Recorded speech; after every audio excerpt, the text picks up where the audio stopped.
What is up, Flameheads? Welcome into the Tighten Up Podcast. Today is April 17th, 2024, and we are joined now by a man with the greatest name in the business, a guy who is absolutely grinding. It's former uncle, right? Do I have that correct? Because I know we recorded something with him before, but did it ever make it to air? Because I know we had technical difficulties. Long lost uncle, I think, is what we should call this, because we sat down with Stoney for probably 30 minutes, And it was awesome. It was so much fun.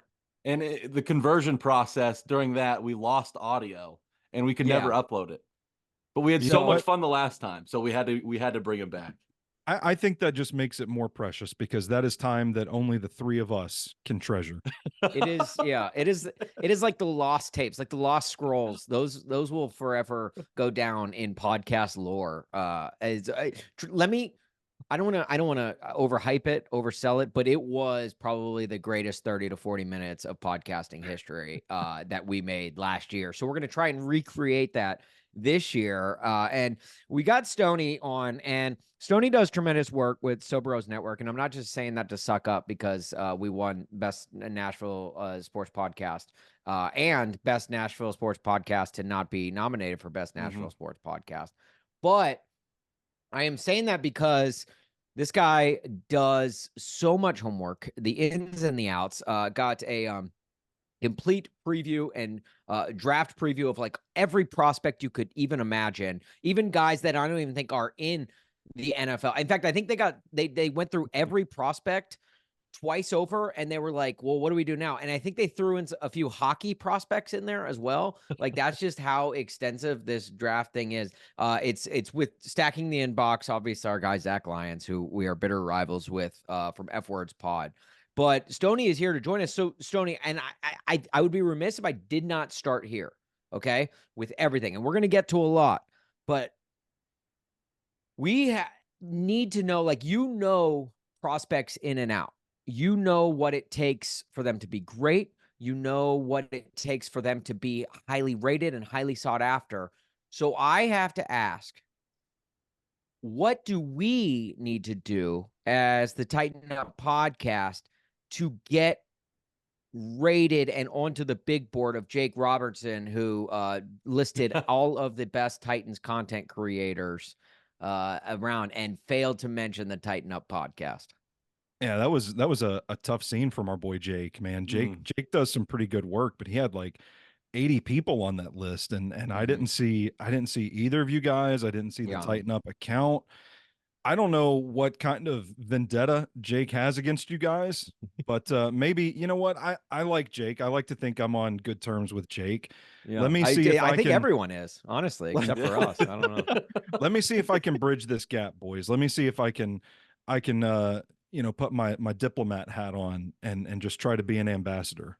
The mediator. Yeah, I like this. I mean, like, do we because there were some guys on that list that don't even, like, you could argue don't even make content, in terms of the Tennessee Titans. And so, like, do we need to like up our rep count? Like, do we need to get in the weight room? Do we get our 40 times up? Move to New Jersey. What do we need to put on tape to get people to recognize the Tighten Up Podcast? Because I thought here, being the best sports podcast, Nashville sports podcast, as voted on by Sobros Network, that was enough. But yeah. You know what it is? It's the relative athletic score. We all know that an RAS of 8 or higher is what gets you in the door. It's a good metric to track for sustained success at the next level. So that's what we need to work on. We need to get in the gym, get that RAS up. Jack texted me after we were tweeting about it from the at Tighten Up Pod account, and Jack started blaming me. This actually created turmoil within the podcast because Jack said, no. "Yeah, Jake's list worked." Because it turned us against Jack was like, "This is all your fault, Austin." And I was like, "What the hell did I do?" And he was like, "It's your stance against mock drafts, because I am so anti mock draft. I'm so against them, and just I think it's a complete waste of time and everything. No offense to both of you, because I know both of you love mock drafts. But he was like, your stance is why we didn't even get any recognition whatsoever. Mm-hmm.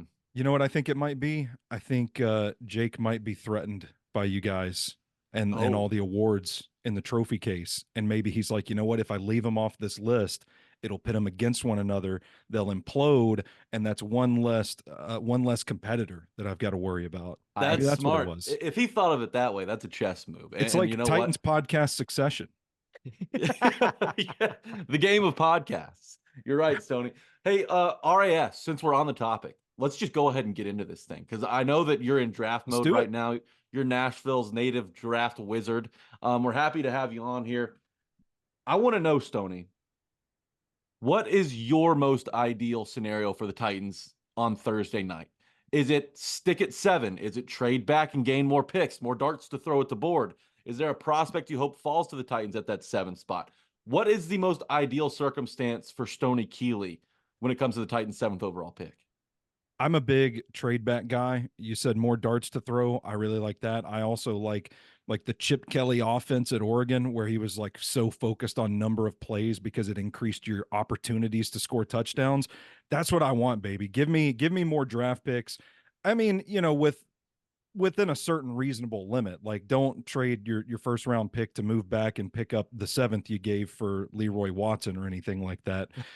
Maybe don't, I don't want to twist this knife, but maybe don't send your all pro caliber wide receiver to Philadelphia to swap, you know, for a first and a third or something like that. Wow. But if you can move back just a little bit in the first round and maybe pick up an extra 2-3 day 2 picks, round 2, round 3, I'm all for it, man, because I think this is a good draft to have the needs that they have.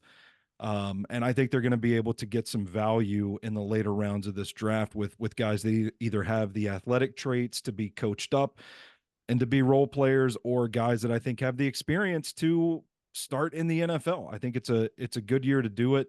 And honestly, I don't think there are that many blue chip prospects in this draft as the big draft media seems to think as well. So I think there's a good chance they could stick and pick at 7 and still not have their offensive tackle or their wide receiver of choice.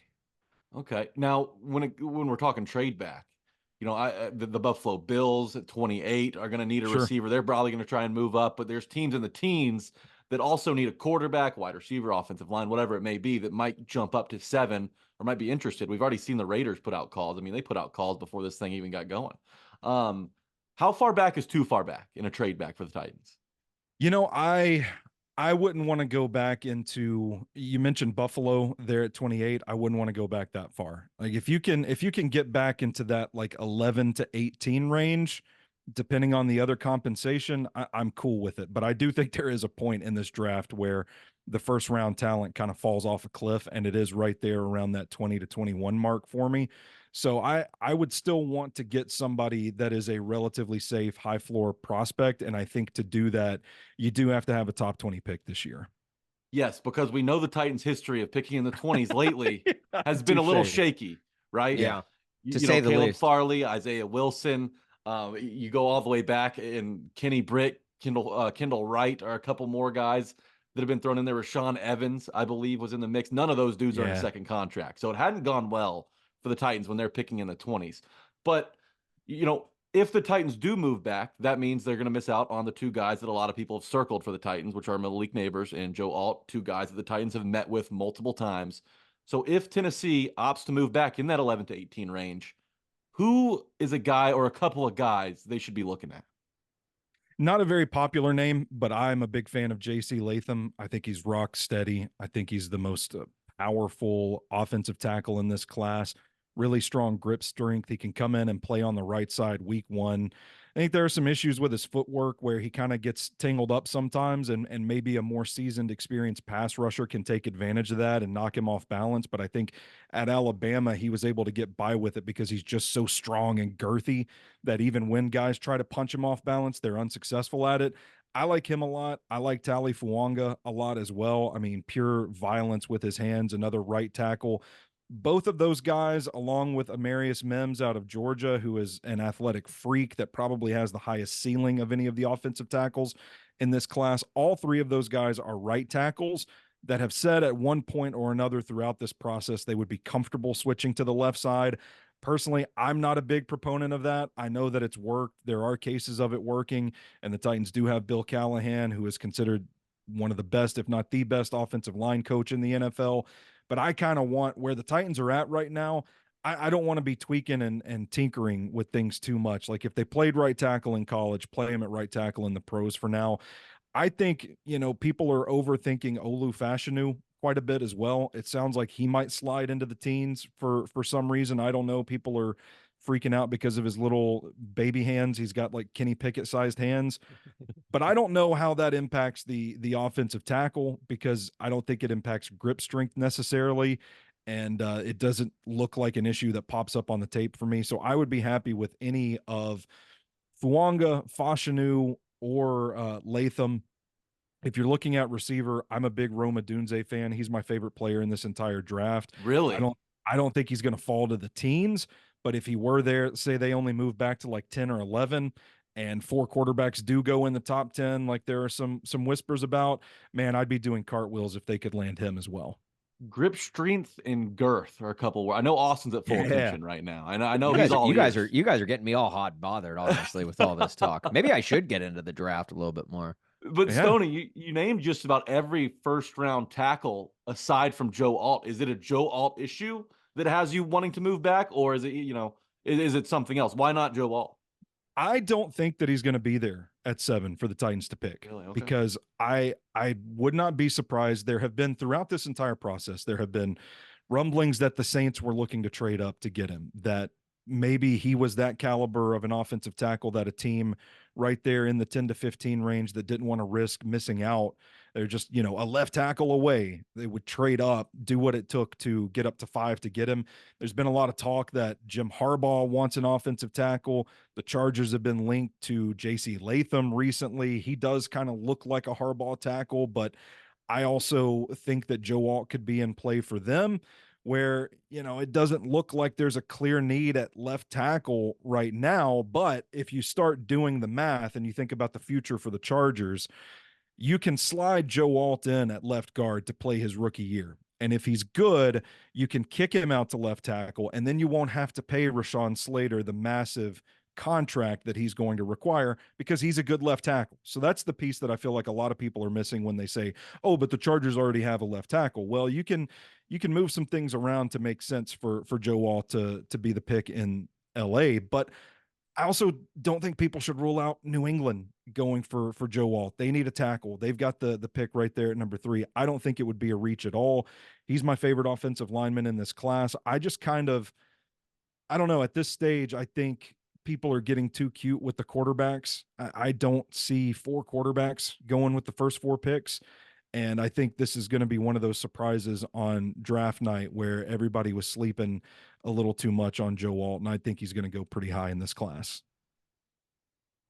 Don't you think everyone is chasing the next great quarterback though? Like, don't you think people are getting a little quarterback greedy? Like, because I mean, I don't know. Sure. Look, I could clearly see, not all 4 quarterbacks going top 10, but then I think about it and I'm like, man, everyone, like, there's so much pressure on franchises and GMs to find the guy. I mean, look at, here just locally in Chicago, they just chased away the guy for the next guy with Justin Fields and Caleb Williams. So I don't know. Like, I feel like if the Patriots go anything other than quarterback, right? Like, that's got to be shocking, especially considering they're chasing the next guy after they had the guy for 20 plus years. I wouldn't be surprised if the Patriots were one of the teams that decided to wait to see how the quarterback dominoes fall.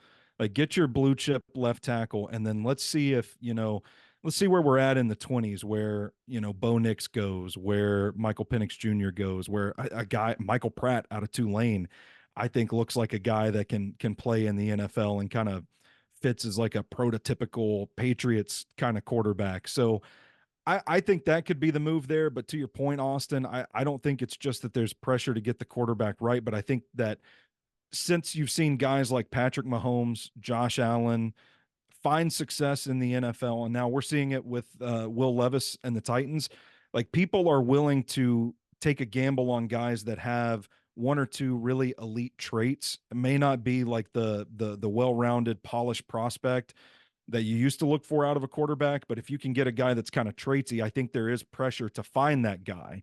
And guys like Jaden Daniels in this class and JJ McCarthy, I do think have some of those traits where you might look on the surface and say, this doesn't look like a top 5, top 10 pick to me, but the pressure to get that quarterback and the willingness to take a gamble on a guy that has the traits might be what makes them top 5 picks. Well, speaking of quarterbacks, which quarterback do you think the Titans are going to trade up for and grab in the second round this year? Michael Pratt. Okay, Michael Pratt out of Tulane. All right. We're doing I it. was thinking, I was maybe hoping Sam Hartman just because of he's Hey, really He's good looking. handsome. And the I Titans love have a me history some with Sam handsome Hartman. backup quarterbacks. That's Yeah. true. Right. They We can't don't be look. ignored. It's an annual tradition. I'm looking Mhm. forward to it. It's it's people look forward to the Masters every April. No, I look forward to what quarterback the Titans are going to trade up for in the second round every year. That is my tradition, unlike any other. Or they're going to spend a 7th round pick on a guy like Carter Bradley out of South Alabama and then cut him before training camp even starts. The Cole Do you McDonald guys ever effect. wonder what happened to Cole McDonald? Speaking of 7th round draft picks that were cut before training camp, Man, I loved Cole McDonald. I miss him. Cole What McDonald do you guys had think he's some doing swag. right now? Like right now, as Dude, we I sit just here. think he's surfing. He's got to be That's surfing. what I somewhere. was going to say. Yeah. Either that or he's at he's eating an acai bowl at at an outdoor tiki hut. Like a beach shack. Yeah, I Yeah. think we all agree that he's on the beach somewhere. Yeah. Stoney, you actually, you were one of the first people I saw on Puka Nacua last year in the draft process, before Puka Nacua was Puka Nacua. And the Titans are going to be in the market for a wide receiver at some point in this draft. Is there a guy, and it may not even be a wide receiver, who's going to be this year's Puka Nacua that the Titans can wait around for a little while, and then on day 3 pounce and turn him into an instant impact guy his rookie season? And Stoney, before you answer, Jack, if you could, just one more time, give us a Puka Nacua. Puka Nacua. All right. Thank you. I think the thing that I was drawn to about Puka Nacua last cycle was that he was the type of player that it was evident that he kind of wanted to drag you down into a knife fight in the mud. And he was just that scrappy guy that played hard and did whatever it took to make a play, whether it was move the chains, score a touchdown, that sort of thing. And that's what I was really drawn to about him. And I haven't really seen a player in this cycle so far that has made me pound the table and say, no, you guys are wrong. This guy's going to be a stud at the next level. But the closest I've come is Virginia wide receiver Malik Washington. And I think different build. He's a compact, almost built like a running back, slot receiver, hyper productive at Virginia. You can watch his tape and it's like he's the only dude that knows how to play football on that offense. No disrespect meant to the Virginia offense. It was bad though. They didn't have a lot of horses, but he was out there on every play, playing hard, doing multiple things well. Really nuanced wide receiver. I think he's going to be available there on day 3. And when you look at kind of the missing pieces of this offense, I think in 2024, you have Calvin Ridley, a guy that you can line up outside that can get separation against cornerbacks. You have the experience, the wily old veteran in DeAndre Hopkins that just knows how to get open, just knows how to work a defensive back to create space. And I think there's room for a wide receiver in the slot, can do a lot of things in motion, out of the backfield, wherever you need him to go, that can make a play, that can get upfield, that offers yak potential. I think Malik Washington is a guy that checks a lot of those boxes and isn't going to require heavy draft capital to get him. That sounds fun. That sounds good to me. You wait till the 5th round to get a starter. Yeah. Look, I'll take it. And the second round is kind of where a lot of these people have the Titans going receiver after they get their lineman in the 1st round, their tackle they're going to circle back at 38 and then take a receiver. And Stoney, one of the cool things about Sobros is it's not just sports, it's everything in Nashville. You're a big foodie. I know you're a big foodie, and I know you've been to just about every restaurant in this city because you've reviewed a handful of them. And I want to know, I want to put you on the spot here. Can you give me some comps, some second round comps to Nashville eateries? Is there anybody in the second round that might be hanging around for the Titans that you could compare to a Nashville restaurant? Oh man, see, I did the exercise, but I did it with like first rounders. I just That did first it round with works. First everybody. round works. Yeah, Okay, let's, okay. no, let's do it go in first rounders, because first rounders are the ones people will know anyway to begin with. So, Because I wrote, I've got 10, and I got to the end of it, and I was like, I feel like this is some pretty good material. I feel good about myself. Okay, with we'll this. get to the second round after it then, but I want to hear first round restaurant comps. All right, so I've got. Let's start with Caleb Williams. I have him compared to Audrey. You know, really high ceiling, probably the best in the class. You're going to get something that's a little fancy, and also only a few teams are going to have access to get him because the capital required to procure him is going to be quite lofty. So I think that eliminates. You should make sure you're freshly manicured when you go there too. Yes, exactly. JC Latham, this isn't a Nashville only institution, but the first thing that came to my mind was Waffle House. JC Latham is Waffle House. Hits really hard on a Saturday night. All right, that's my guy right there. That's who I want the Titans to pick. Austin's all over that. Yeah. Joe Alt is the recession special from Robert's Western World. Fried bologna sandwich, potato chips, and a PBR for $6. Just steady, man. It's reliable throughout time. You know, in 50 years, we're probably still going to be talking about Joe Alt securing blocks and being athletic in pass protection. So I'm with it. Olu Fashanu is Butcher and B. I don't think he's talked about enough for how good he really is. You know, Butcher and B ends up on all these best restaurant in Nashville lists, but nobody's like talking. Like when you're out with your buddies at the bar, nobody's talking about how good Butcher and B is. That's kind of the same with Olu Fashanu. Like we acknowledge he's there, but people should be talking about him a little bit more. Roma Dunze is Hunter Station. You have options, very versatile place, can do a lot of things with it, and no matter what you do, it's going to hit. It's going to be good. Drake May is Hattie B's. Not the best in the group, but people are going to wait in line for it anyway.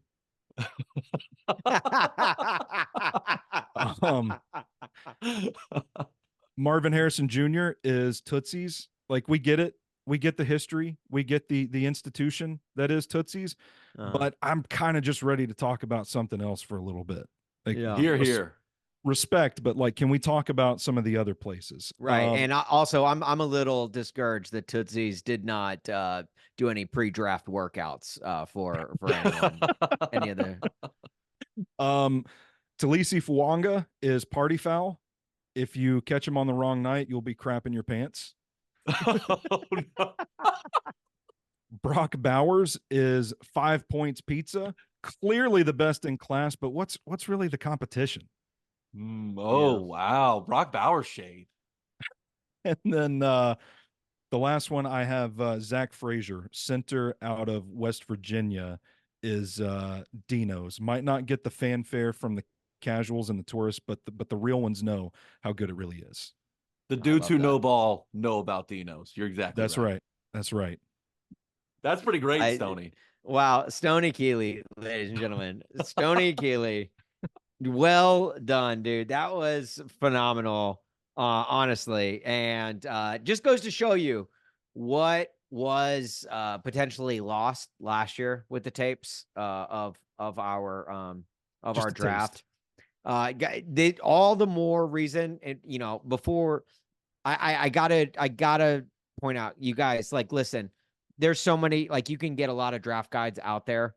But why would you not want to go and support someone local who is living and working in Nashville, grinding his ass off to get you incredible draft grades of every prospect imaginable? Him and Zach Lyons are doing a phenomenal job. So subscribe to Stacking the Inbox. Is that the best way to go and get the draft guide? Yeah, stackingtheinbox.com. I don't know if I'm allowed to share its release date, but it'll be out this week at some point. Okay. $5 a month. Perfect. You get all my draft, my draft coverage. All of my scouting reports are up there, film studies. We do cover the Titans 12 months out of the year. So if it's not just draft coverage, you get the coverage of the Titans as well. Zach does a great job with like the contract talk, the salary cap. I mean, there's just so much heart and soul goes into the work that we do there that it means a lot to hear you say nice things about it. But yes, guys, support them. Like, honestly, go out, and if you are a fan of Titans football and really just football in general, support local. Screw the the Kuipers and That's right. the McShays of the And world. they're not getting into it 275 players deep either. No, like, this no. is the only place you can find something like this. This is legitimately, Stoney Keeley is legitimately a dude who, right after we stop recording, he is going to be watching more film on more guys to add to their draft guide. And that's not a joke. Like, he's going to be breaking it down and watching it. So I encourage you guys all to do it. Stoney, I got to ask you, I'm not a draft nerd. Like, I'm not, and I mean nerd in the highest of respects. I am not a draft head. I love the draft. I love to watch the draft, but I don't get into the weeds of it just because, I feel like if I do, I will waste my time because when a guy gets drafted by the Raiders, I'm not going to be following that dude. I follow the Titans through thick and thin, and outside of that, it's all pretty much casual. I take it from a national perspective. I got to ask you, I need a name, maybe two, of someone that no one is talking about, that everyone is sleeping on, that you are the most sure of, like the lesser known of, maybe like the first round or maybe even second round, that nobody's talking about, but you are like dead set on this is the guy. Because I'll tell you why I'm asking you this. I need a name to throw out. Like, if I attend a draft party, if I'm watching the draft with some folks, I need a name who would be like, oh, you guys got to watch out for, Dennis Statham, man. He out of LSU. This dude is a badass. Like, you guys need to and then, like, so that way at least I sound like I know what I'm talking about. All right. Basically, what I'm asking you is, you've done all the homework. Okay. I'm now the jock hitting you up on test day saying, like, hey, give me something like that I can say about this book report that I have to deliver on, and to where I can pass off. I need the Cliff's Notes version of one, maybe two guys, names that I could throw out there. Okay, I've got a good one for you, and we're talking like may sneak into the first round, second round kind of window, right? This one, if you don't want to use this one, I get it because it's a tough name. Rook Orororo from Clemson. Defensive line. You had to give me the hardest name to pronounce. Mike Keith is going to have an aneurysm in the booth. That sounds like I'm like doing an impression of like a dog who's like tired, but like too tired to get up. Yeah, that's what I was going to say. I call him Rook because he's a dog. He's a dog. He's a dog. Really, really good athletic defensive lineman, smooth mover, has a pretty good pass rush toolkit. My only question with him is like just the outright strength. Watched the tape against Joe Alt, and he was throwing everything that he had against Joe Alt, and Joe Alt was just kind of standing there taking it. But if he's lined up inside over guards and centers, he can wear him down over time. I'm thinking he's not on a lot of people's radars. He's down kind of in the 60s to 80s range on a lot of the big boards that I see. I've got him in the 30s on mine. I really like his potential, and I would love to see him as a compliment to Jeffrey Simmons on this Titans defensive line. To give you somebody that you can probably use that I think has a really sneaky good chance of getting into the first round, that everybody's looking around at your draft party like, who is this kid? Christian Haynes, the right guard out of UConn. This kid is a pot-bellied behemoth. He is strong, immovable. He's good with his hands. He likes to wrestle guys with his hands, get up there and throw them off balance. He doesn't give up ground. I think he's probably, if you eliminate all of these guys that like played left tackle, but they're going to be guards, and played guard, but they're going to be center, all these guys that are moving around, just this guy played a position. That's what he's going to play in the NFL. It's Christian Haynes at right guard. Like, that dude looks like he was put on this earth to play right guard. And that's a guy the Titans have met with in a top 30, I believe, if I'm not mistaken. Oh, I didn't even know that. I believe they've met with him once. I don't know if it was top 30 or combine. But You got the okay. drop on me there, but that's exciting. That's tightening my jinkos, if you know what I'm saying. Hell yeah. Hey, Don't take my tighten word up, for it. am I I saw right? it on a list. I'm pretty sure they met with the kid out of UConn. But okay. My last question for you, Stoney. And this is difficult because it feels like that second round range where the Titans are going to be picking in at 38. There's a clump of receivers there that really nobody has a clue on, like who's going to be the first one taken, who's going to be the guy that slides a little bit. And those names are like Xavier Legette, Troy Franklin, Roman Wilson. You've got Keon Coleman out of Florida State, who's a big question, one of the biggest question marks, I think, in this draft class. A bunch of the Lad McConkey's in the mix. Who do you think is the right fit for the Titans in the second round if they do end up going receiver? I get the hype for Xavier Legette. I like him quite a bit. I think there's some inconsistencies on tape, but I think he's a guy that has a pretty high ceiling. And obviously, he's a guy that fans are going to look at and say, oh, that's the A.J. Brown body type. I think he's, similar, but I don't think he's as explosive as A.J. Brown. The guy I like is actually one that you didn't mention, and that's Ricky Pearsall out of Florida. Yes, Florida. I'm a big fan of Pretty Ricky. This guy, he's got leg tats, so he's hard. He's got the RAS. Yeah. Yeah. He's played, like, I was so frustrated watching Anthony Richardson last year because the passing offense that Billy Napier called just made me want to slam my head into the table. But if you watch Ricky Pearsall, he has the traits to move outside. That's the big question with him, is like, what are you going to do with a slot receiver at pick 38? But I'm saying, man, you can move him outside. The way he sells his routes with his entire body, vicious head whip, active hands, active feet, can get open off of the release, and has underrated speed. He makes like a miracle freak catch in every single game that I watch of his. So I get it's a crowded room, but I would be pounding the table for Ricky Pearsall. Okay. Love that. All right. Slick Guys, Rick is what they call him down there. Slick Rick, that's right. Yeah. Leg tattoos. Look, Stoney. Listen, guys. A lot of those are Dinos. Yeah, that's true. Yeah, that's a good point. Yeah.